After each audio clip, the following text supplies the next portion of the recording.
Bienvenue sur Aletheia, la chaîne où la vérité rencontre la profondeur. Aujourd'hui, nous allons plonger dans un sujet qui pourrait bien changer votre vision de la liberté. Vous êtes-vous déjà demandé pourquoi, malgré tous vos efforts, cette sensation de liberté vous échappe toujours? Carl Jung, l'un des plus grands penseurs de notre époque, a exploré ce mystère avec une sagesse qui résonne encore aujourd'hui. Jung nous a montré que la liberté n'est pas simplement l'absence de contraintes extérieures. Non, la véritable liberté vient d'une compréhension profonde de soi-même.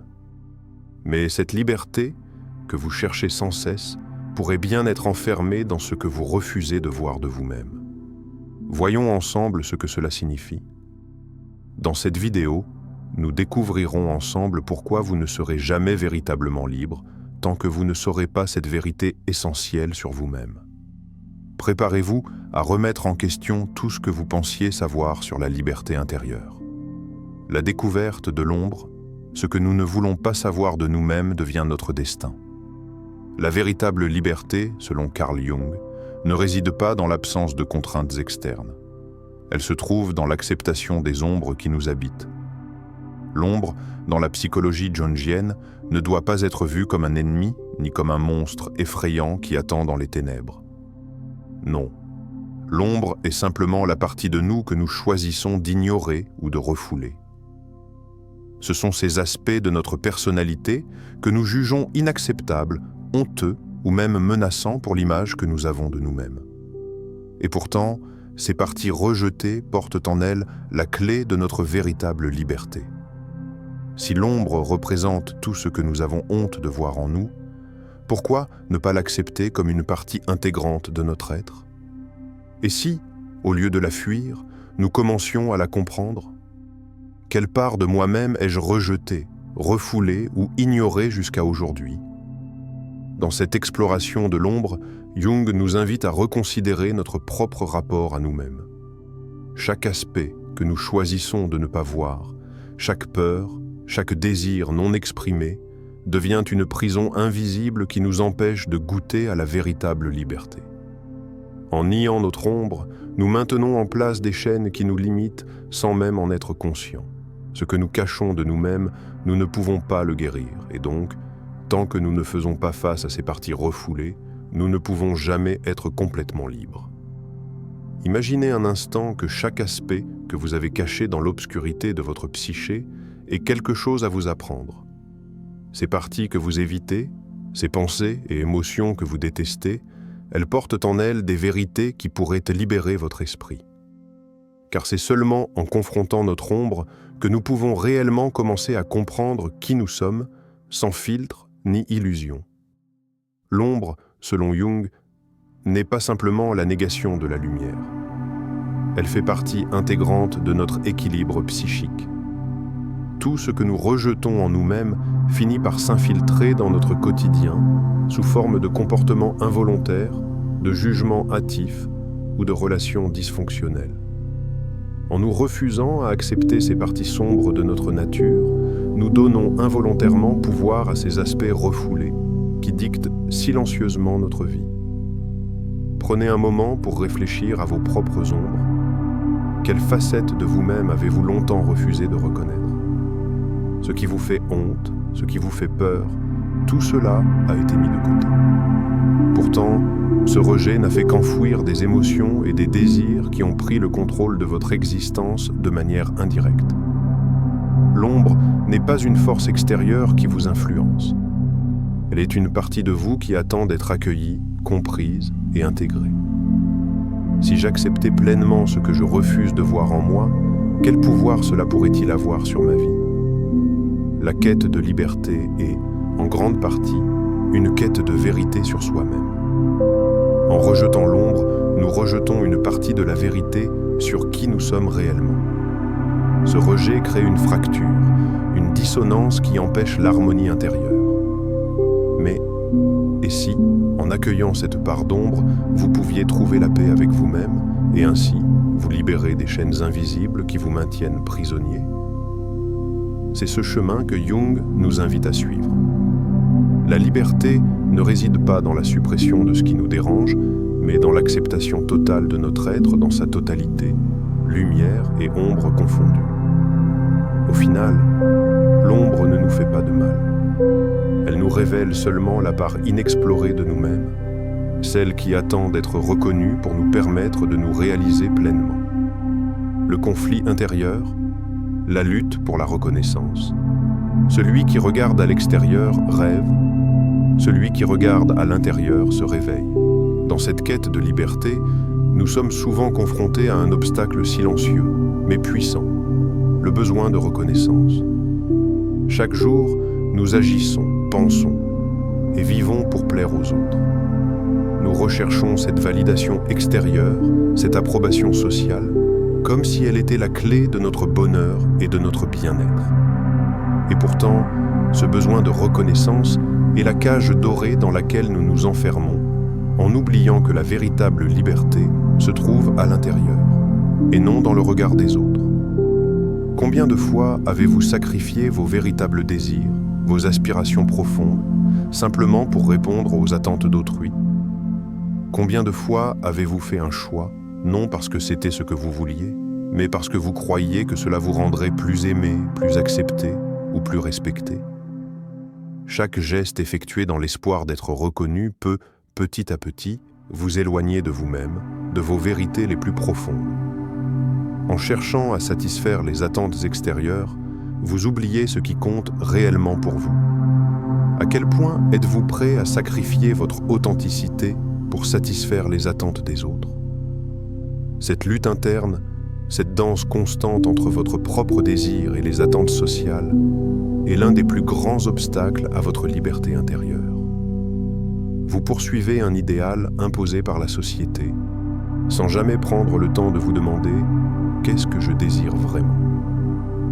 La quête de reconnaissance devient alors une quête sans fin, une course effrénée pour plaire, pour être vu, pour être validé, sans jamais arriver à un véritable accomplissement intérieur. L'acceptation de soi commence par une prise de conscience de cette lutte intérieure. La question fondamentale est: qui suis-je réellement derrière ce masque de conformité? Qui êtes-vous en dehors de ce que les autres attendent de vous? À quel moment avez-vous perdu votre authenticité pour vous fondre dans ce moule, pour être accepté, aimé, reconnu? Ce combat quotidien, bien que souvent invisible, vous prive de la possibilité de vous connaître véritablement. Car comment pouvez-vous vous connaître si vous passez votre vie à être ce que les autres attendent que vous soyez? Qu'est-ce qui m'échappe dans cette recherche incessante de l'approbation extérieure? La vérité, c'est que cette quête de validation ne vous apportera jamais la paix. Chaque validation extérieure, aussi satisfaisante soit-elle à court terme, laisse place à un vide qui se remplira bientôt d'une nouvelle quête pour plaire à quelqu'un d'autre ou pour répondre à de nouvelles attentes. L'acceptation véritable de soi-même ne se trouve pas dans le regard des autres, mais dans un regard honnête sur soi-même, dans la reconnaissance de ses propres besoins, désirs et aspirations. Mais pourquoi cette quête de reconnaissance est-elle si puissante? Pourquoi avons-nous l'impression qu'il est plus important de plaire aux autres que de nous plaire à nous-mêmes? C'est parce que nous avons été conditionnés, depuis notre plus jeune âge, à chercher l'approbation. Nous avons appris à lier notre valeur à ce que les autres pensent de nous. Pourtant, cette quête infinie d'acceptation extérieure ne fait qu'alimenter un sentiment de vide, un manque qui nous empêche de nous sentir complets. Le véritable pouvoir vient de l'intérieur, dans l'acceptation de soi, dans le courage de se montrer tel que l'on est, sans crainte du jugement. Et si, au lieu de chercher à satisfaire les autres, vous choisissiez de vous satisfaire vous-même? Et si vous preniez un moment pour vous demander ce que vous voulez vraiment, sans chercher à plaire à qui que ce soit? Cette liberté intérieure commence par une rupture avec le besoin incessant de validation. Il est temps de regarder à l'intérieur, de trouver vos vérités et de commencer à vivre selon vos propres désirs, non pas ceux des autres. Quelles sont les vérités que je n'ai jamais osé regarder en face par peur du jugement des autres? Libérer votre esprit du fardeau des attentes extérieures est un acte radical de liberté. C'est un pas vers l'authenticité, vers cette version de vous-même que vous avez peut-être oubliée, mais qui a toujours été là, prête à être découverte. La liberté intérieure n'est pas l'absence de contraintes, mais la capacité de choisir vos propres valeurs, de vivre selon votre propre vérité et de ne plus être prisonnier des attentes sociales. Le chemin vers l'individuation, l'unité du soi. Ce n'est pas le moi que nous devons redécouvrir, mais la totalité de ce que nous sommes. L'individuation, selon Carl Jung, est le processus par lequel nous devenons notre véritable soi, au-delà des attentes sociales, des influences extérieures et des ombres qui nous hantent. C'est ce chemin qui mène à la liberté véritable. Une liberté qui ne dépend pas des circonstances extérieures, mais qui émerge d'une connaissance et d'une acceptation profonde de soi.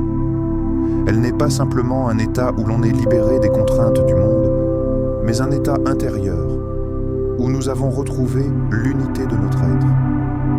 Mais que signifie réellement devenir soi ? Il ne s'agit pas simplement de répondre à nos désirs superficiels ou de suivre un chemin dicté par les autres.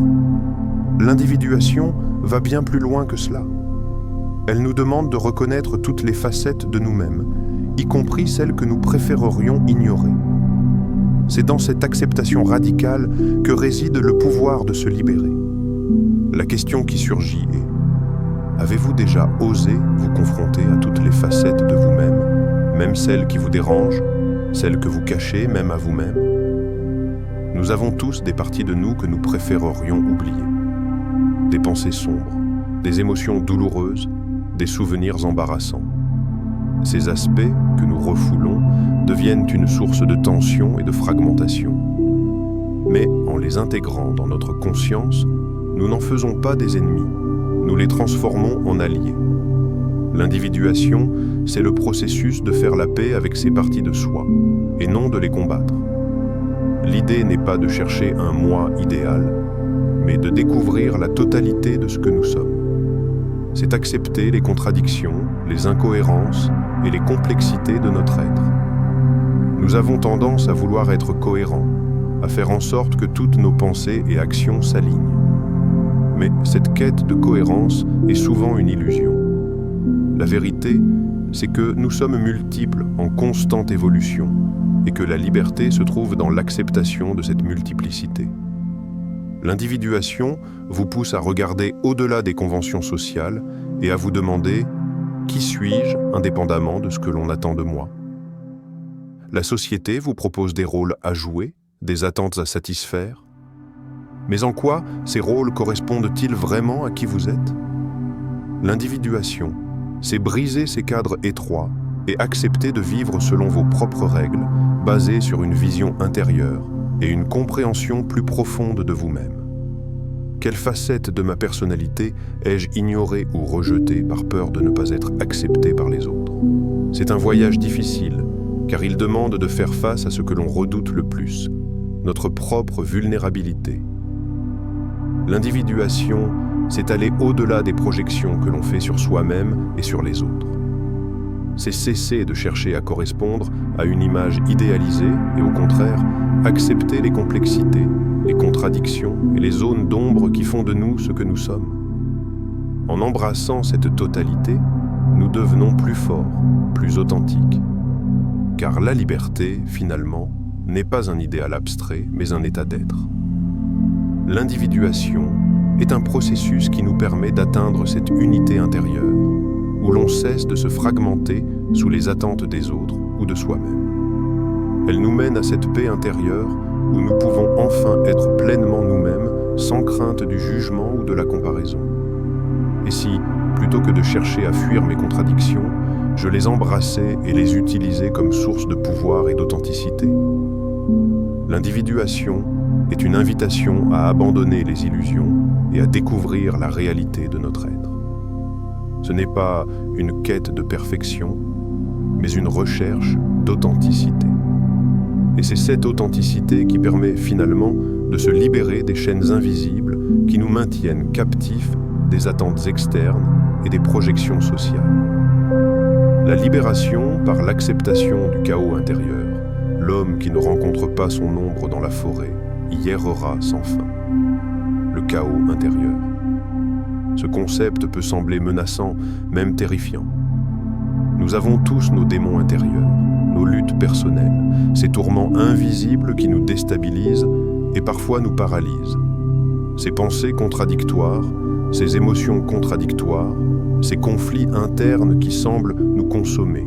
Mais paradoxalement, c'est en acceptant ce chaos, et non en l'évitant, que nous trouvons la clé de notre libération. Regardons-nous en face.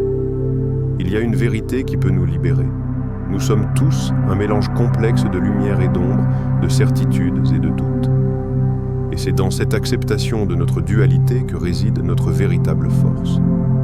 Pourquoi fuyons-nous notre chaos intérieur? Parce qu'il nous effraie. Nous avons peur que ces luttes internes nous détruisent ou nous définissent. Pourtant, c'est ce même chaos qui, une fois accepté, peut nous rendre libres. Que se passerait-il si, au lieu de fuir ce qui me perturbe en moi, je l'embrassais en comprenant qu'il fait partie de moi? Si nous refusons de voir le désordre en nous, nous nous condamnons à une vie de conflit intérieur constant. Nous menons une bataille incessante pour être en paix, pour être parfait, pour être aligné. Mais cette quête est un mirage. Le véritable pouvoir réside dans la capacité à accepter le désordre, à comprendre que tout en nous coexiste, nos faiblesses et nos forces, nos peurs et nos espoirs, nos doutes et nos certitudes. Prenons un instant pour réfléchir. Qu'est-ce qui se cache dans votre chaos intérieur? Est-ce une peur que vous n'avez jamais osé affronter? Un désir refoulé que vous avez ignoré pendant des années? Une partie de vous qui vous fait honte, mais que vous avez toujours mise de côté par crainte de la regarder en face? La vérité, c'est que ces aspects refoulés ne feront que croître dans l'obscurité. Mais lorsque vous les confrontez, lorsque vous les acceptez comme une partie de vous-même, ils perdent leur pouvoir de vous détruire. Accepter notre chaos intérieur, c'est aussi accepter de vivre dans l'incertitude. Ce que nous percevons comme des défauts, des faiblesses ou des erreurs, c'est en réalité le matériau brut de notre transformation. Le chaos devient un catalyseur pour la croissance. Ce n'est pas un ennemi à abattre, mais une énergie qui nous pousse à évoluer, à nous réinventer. Chaque partie de vous qui semble désordonnée peut en réalité être une source de sagesse et de créativité. Quels aspects de mon chaos intérieur ai-je tenté de fuir et que puis-je apprendre en les accueillant pleinement dans ma vie? Regardez le désordre en vous non comme une malédiction, mais comme une invitation à grandir. Chaque bataille mentale, chaque lutte émotionnelle, chaque moment de doute est une opportunité. Une opportunité de mieux comprendre qui vous êtes, de vous confronter à vos propres limites et de les dépasser. En vous acceptant totalement, avec votre chaos et votre lumière, vous ouvrez la porte à une nouvelle forme de liberté. Une liberté qui ne dépend pas des conditions externes, mais qui émerge de l'intérieur. Le véritable défi de la vie n'est pas d'être sans défaut, mais d'accepter ces défauts, de les comprendre et d'en tirer des leçons. C'est dans cette acceptation totale du soi que l'on trouve la paix, non pas une paix de surface, mais une paix profonde, authentique, fondée sur la reconnaissance de la totalité de notre être. Ce n'est qu'en embrassant le chaos que nous pouvons véritablement nous libérer. Se libérer de la peur, le courage de l'authenticité. Tout ce que vous avez toujours voulu est de l'autre côté de la peur. La dernière barrière, celle qui vous empêche de goûter à la véritable liberté, est la peur. La peur de l'inconnu, la peur du rejet, la peur de l'échec, la peur de vous révéler tel que vous êtes vraiment. Nous avons tous des peurs, mais celles qui nous emprisonnent le plus sont celles qui nous empêchent d'être authentiques. C'est cette peur qui nous fait cacher nos vérités, taire nos désirs et jouer des rôles pour plaire aux autres. Mais comme l'a dit Carl Jung, le courage n'est pas l'absence de peur, c'est agir malgré elle. La peur est inévitable, elle fait partie de la condition humaine, mais elle n'a pas à nous contrôler. Ce que Jung nous invite à comprendre, c'est que la véritable liberté, celle qui nous permet de vivre pleinement et authentiquement, réside dans l'action qui défie la peur. Question à méditer: quelles sont les peurs qui me retiennent d'être totalement moi-même? Chaque fois que vous choisissez la voie de l'authenticité, vous vous éloignez de la peur qui vous paralyse. Vous vous rapprochez de votre vérité. Il n'y a pas de liberté sans la capacité de regarder la peur en face et de l'affronter. La liberté véritable ne réside pas dans l'illusion d'une vie sans peur, mais dans la décision courageuse de vivre selon ses propres termes, même quand la peur tente de vous en empêcher. Lorsque vous choisissez d'être authentique, vous vous autorisez à être vulnérable. Vous vous permettez de montrer qui vous êtes vraiment, sans masque ni artifice. Et c'est dans cette vulnérabilité que réside la vraie force. Car le courage n'est pas l'absence de peur, mais la capacité de l'accepter, de l'embrasser et d'agir malgré elle. La liberté véritable vient quand vous cessez de chercher l'approbation extérieure, quand vous cessez d'essayer de correspondre à des idéaux qui ne sont pas les vôtres. Elle vient lorsque vous arrêtez de vous conformer aux attentes des autres, y compris vos propres attentes de perfection.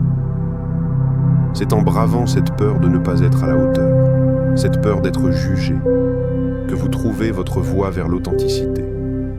Et si la véritable liberté consistait à ne plus avoir peur de vous montrer tel que vous êtes, sans chercher à plaire à tout prix? Vous avez probablement, tout au long de votre vie, entendu des voix intérieures et extérieures vous dire comment vous devriez être. Peut-être avez-vous ajusté votre comportement, vos valeurs, vos choix, en fonction de ce que d'autres attendaient de vous. Peut-être avez-vous caché une partie de vous, ou même sacrifié vos rêves pour éviter la confrontation avec la peur du rejet ou de l'échec. Mais cette peur ne vous servira jamais. Elle ne fait que vous empêcher de réaliser votre potentiel, de vivre votre vérité. Oser être authentique, c'est aussi se libérer des jugements des autres. Mais surtout, c'est se libérer du jugement que vous portez sur vous-même. C'est accepter de ne pas être parfait, d'accepter vos défauts et vos imperfections, tout en poursuivant vos aspirations les plus profondes. La perfection n'existe pas, mais l'authenticité est un chemin que nous pouvons tous emprunter. Comment puis-je commencer à m'accepter et à m'aimer tel que je suis, sans avoir peur du regard des autres? La liberté, c'est aussi accepter d'être incompris, accepter d'échouer, accepter d'être rejeté parfois. C'est comprendre que ces expériences ne diminuent en rien votre valeur. Elles font simplement partie du voyage. Et c'est en affrontant cette peur, en l'acceptant comme une compagne de route, que vous allez véritablement vous libérer. Parce qu'au final, la vie authentique est bien plus enrichissante que toute vie de conformité, et elle est la seule qui vous permet de vivre en harmonie avec votre véritable soi. Celui qui est à la recherche de la liberté, il doit d'abord se connaître lui-même. Vous êtes à la croisée des chemins. La liberté n'est pas un concept abstrait. Elle est là, à portée de main, dans la compréhension profonde de qui vous êtes, dans l'acceptation de vos ombres et dans le courage de vivre selon vos vérités. La question est, voulez-vous réellement être libre ou préférez-vous continuer à vivre dans le confort de l'illusion? Si cette vidéo vous a inspiré, je vous invite à vous abonner à la chaîne et à partager vos réflexions dans les commentaires.